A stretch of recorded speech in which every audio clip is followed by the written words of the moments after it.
राज्याचे माजी मुख्यमंत्री स्वर्गीय सुधाकरराव नाईक यांच्या जयंतीनिमित्त 21 ऑगस्ट हा दिवस जलसंधारण दिन म्हणून साजरा करण्याचे निर्देश आहेत. त्या अनुषंगानं जलसंवर्धनाचं महत्त्व नागरिकांपर्यंत पोहोचवण्यासाठी आज महावॉकेथॉन वॉक फॉर वॉटर या उपक्रमाचं आयोजन करण्यात आलं. उपक्रमात विद्यार्थी, युवक, शासकीय अधिकारी, कर्मचारी तसंच नागरिकांनी मोठ्या संख्येनं सहभाग घेतला. वॉकेथॉनची सुरुवात चांदा क्लब ग्राउंड चंद्रपूर इथे झाली. सुमारे 3 किलोमीटरचा मार्ग या वॉकेथॉनसाठी ठरवण्यात आला होता. चांदा क्लब इथंच त्याचा समारोप झाला. समारोपानंतर विजेत्यांना पुरस्कार देण्यात आले. पाणी अडवा, पाणी जिरवा, जलयुक्त महाराष्ट्र घडवा हे या उपक्रमाचं घोषवाक्य आहे.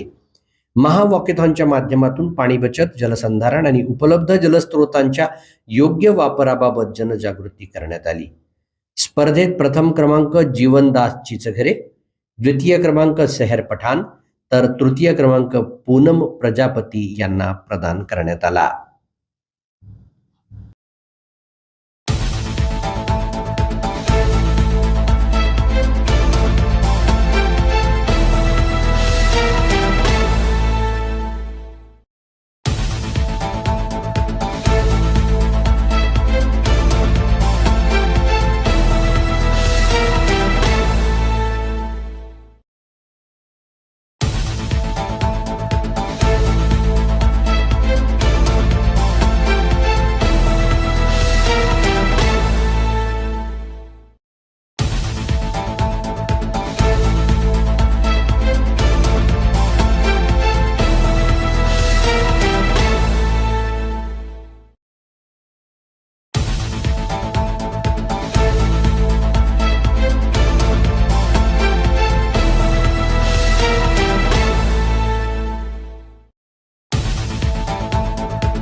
आज 21 ऑगस्ट माननीय सुधाकरराव नाईक यांच्या जयंतीनिमित्त महाराष्ट्र शासनानं मृदा व जलसंधारण विभागामार्फत जल है तो कल है या अभियानाअंतर्गत महावॉकेथॉन आयोजित केलं होतं. हा अतिशय सुंदर उपक्रम झालेला आहे. आजच्या उपक्रमामध्ये चंद्रपूरकरांनी मोठ्या प्रमाणात प्रतिसाद दिलेला आहे आणि नक्कीच पाणी वाचवा, जग वाचवा हा संदेश जगा